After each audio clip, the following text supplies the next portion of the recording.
Student Journey number 3. Tambak-tambak na projects.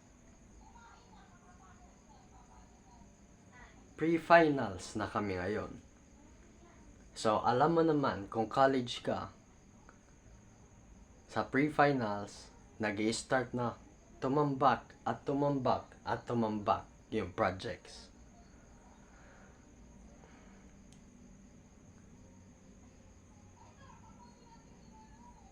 Kaya medyo busy na din sa school.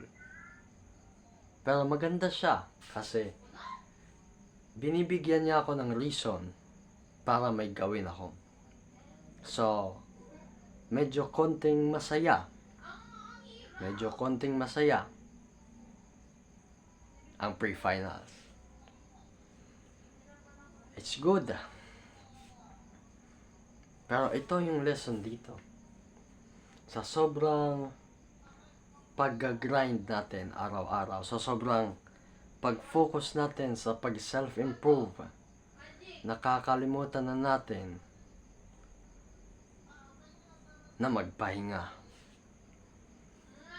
So, bago kami gumawa ng project kanina, nag-relax ako dito sa place na to.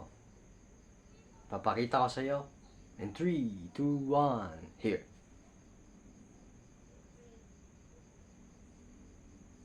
So, yeah.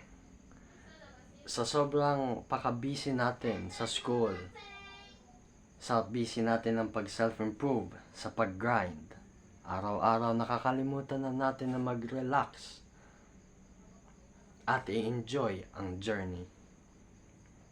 Nakakalimutan na natin na ang self-improvement ay isang long-term na journey mo hanggat sa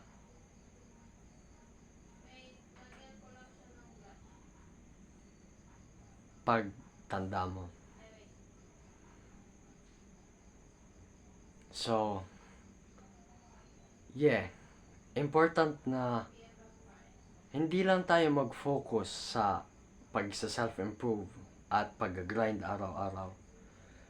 Kailangan din natin i-enjoy ang journey. Kasi ang success, hindi siya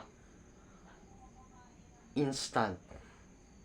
Yung mga nakikita mo online na instant success, 20-year-old billionaire na may Bugatti, Lamborghini, at naroon sa Miami,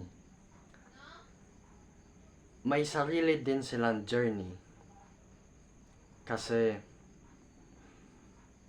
may kasabihan nga na envy is the thief of joy. Kaya i-enjoy mo yung process kahit medyo slow siya sa una.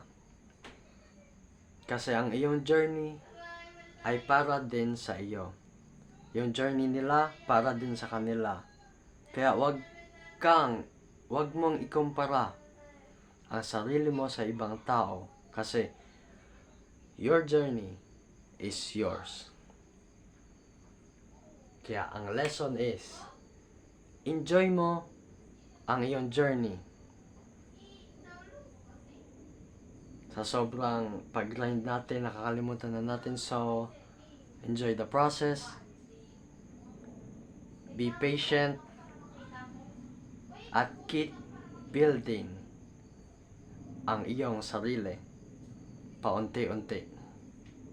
At doon ka magsasucess.